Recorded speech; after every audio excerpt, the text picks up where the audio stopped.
Friends, will you pray with me? And as you feel so familiar and comfortable, I invite you to join in the second time through.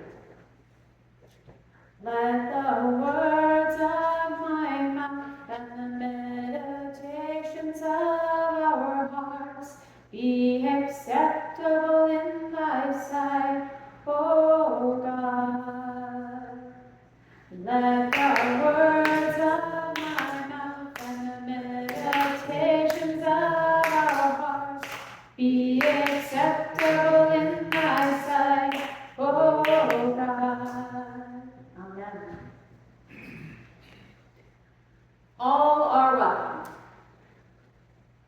How many church signs have we seen around the country through our lifetimes that include the phrase, all are welcome?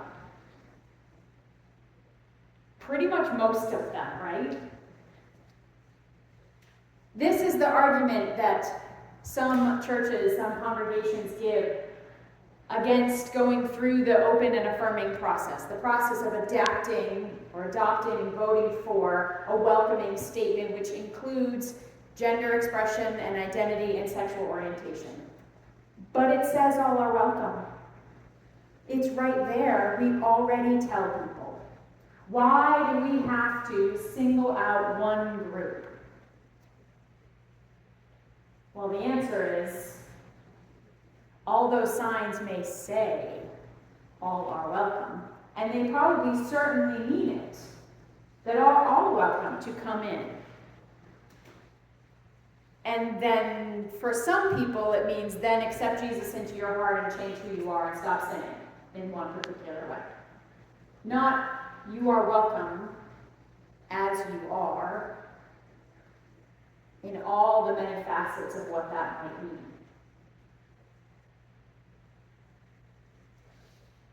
I think this is a big problem in the United Church of Christ, this sense. If you know this fact already, don't call it out, but anybody want to guess how many UCC churches are open and affirming? Like what percentage? 35%.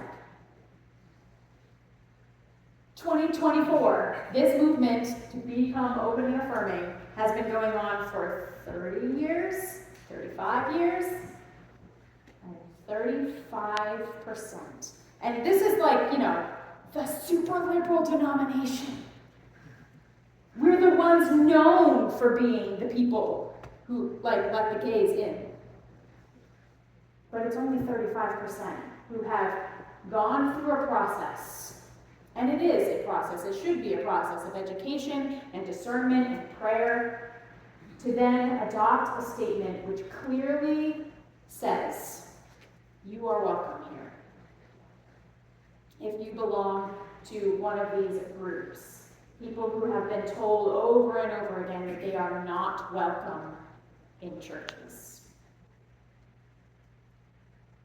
Sometimes it might seem that in 2024, we're kind of beyond that, or we might be, right? This is 2024, we've got all these letters that we keep, as Sue and I were talking before church, they just keep adding letters to the acronym, right? It used to be just, actually at first it was GLB, right? Gay, lesbian, then they switched it to start with L. Then it was LGB, and they added T, and then it was LGBTQ, and they keep adding. And that's why we have the plus in the end, because we know that there's more included in that rainbow, in that spectrum of identity, than can be ever really written out in all the alphabet letters and acronyms. But these are actually really still dangerous times for people in the LGBTQIA+ community. As of 2 days ago, there are 527 anti-LGBTQ bills being considered across the country. I was looking at a map and they shade sort of colors of in which states there are, one or two or none, in which states there are more, from white to dark purple. You want to know what color New Hampshire is? We're dark purple. We have 16 bills right now. But all are welcome.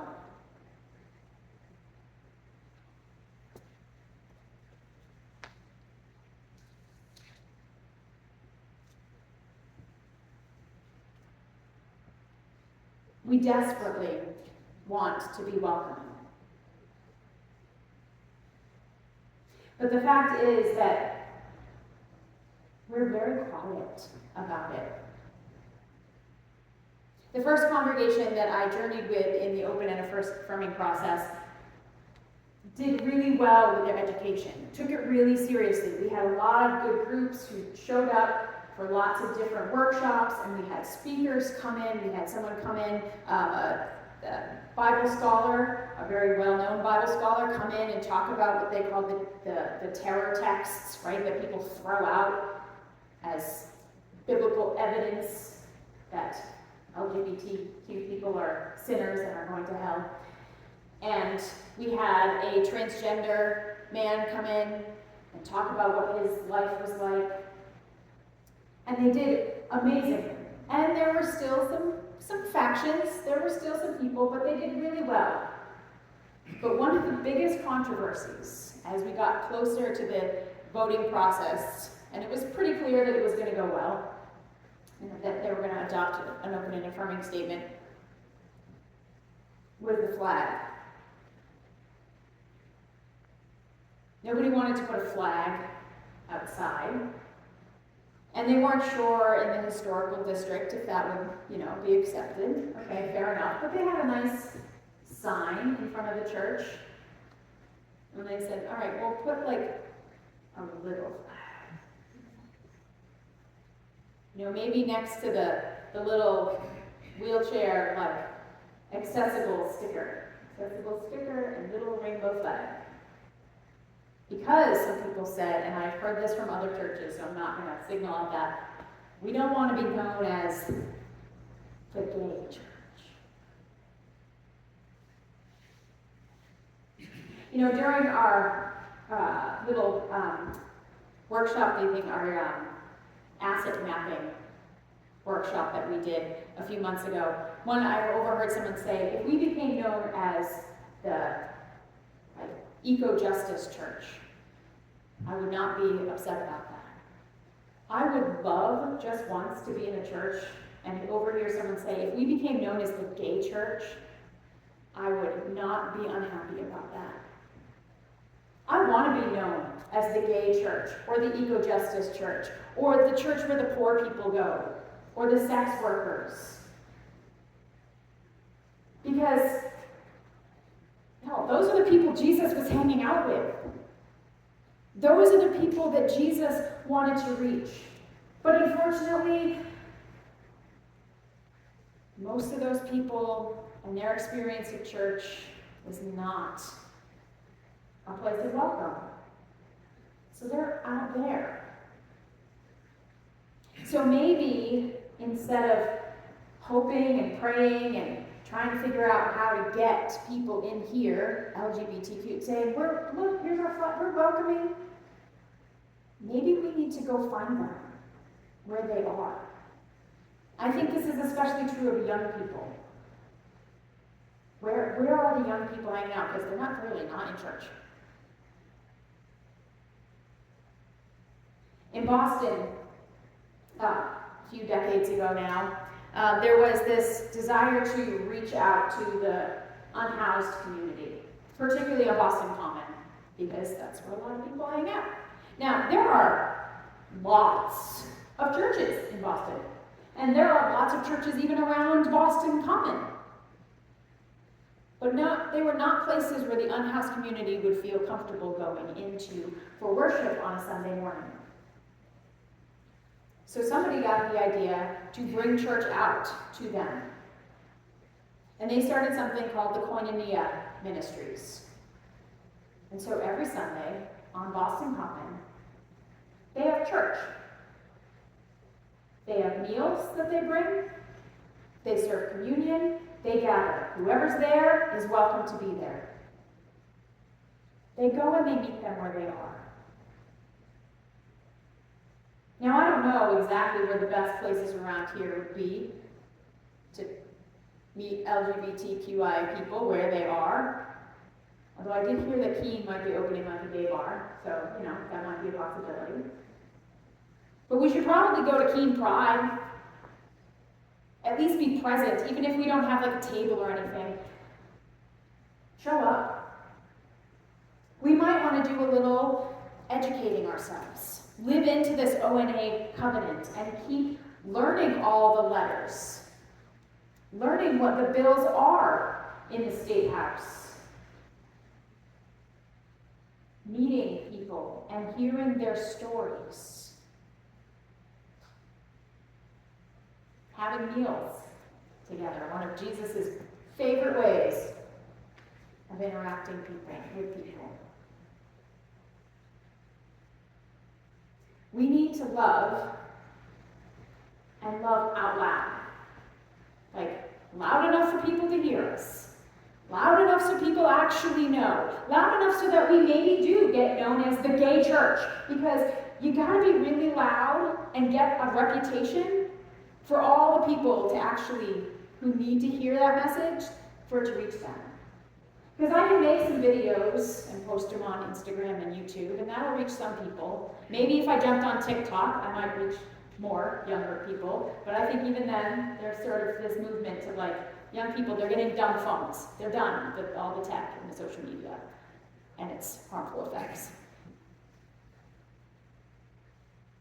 We need to get the message out. This year, the Open and Affirming Coalition, they sort of come out with a theme every year for their Pride celebrations. This year, it's Love Louder. And it's not actually act louder in that way, that love out loud, like I was just saying, but it's love louder than the hate. That's part of our problem, right? All of these bills, I didn't do the research, but I bet if you looked at who sponsors these bills, the majority of them are people who call themselves Christian.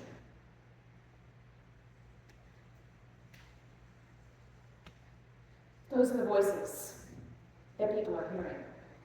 We need to love louder than those voices.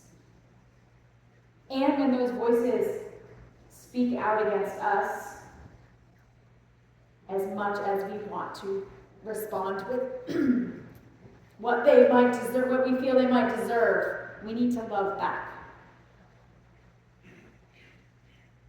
Thousands of years ago, Paul was writing to this church, which probably, always think of Paul, if he's writing it down, there's a reason. He was responding to something. So there's something going on in this church in Rome, and he's saying, no. These people are being persecuted. He's like, yeah, you can't fight back against them. You need to love them. You need to feed them.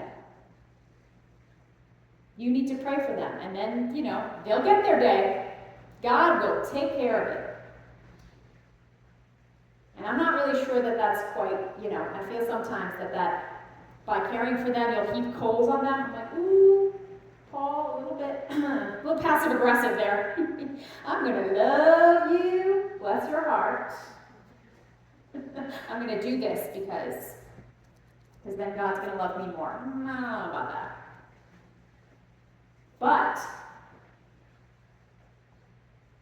you can just keep loving them and praying for them, that they might have a change of heart. They might see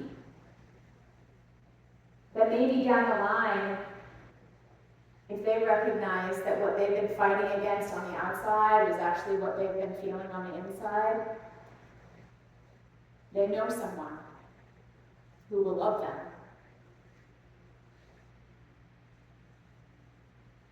Or their child, or their spouse, or their parent decides to live authentically, they will know someone who has loved them and who has professed love over and over, even in the face of their hate and their exclusion. We need to love out loud, and we need to love louder than the hate, louder than the exclusion. We need to show up at the State House. I wasn't able to go this past May when one of the bills was coming up, but there was a whole bunch of clergy who showed up with their collars and their shirts to just stand there in loving solidarity to say, not all of us.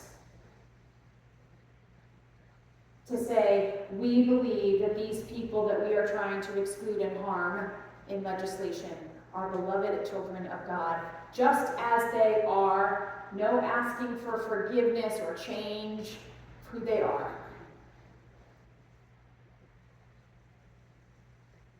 We need to figure out how to do it. It is absolutely wonderful that we have a pride flag in our sanctuary, because lots of places don't. But lots of people out there aren't going to see it. So we need to figure out how to reach them, how to meet them, and how to love them where they are. To love out loud. To be brave, because honestly, it might have repercussions.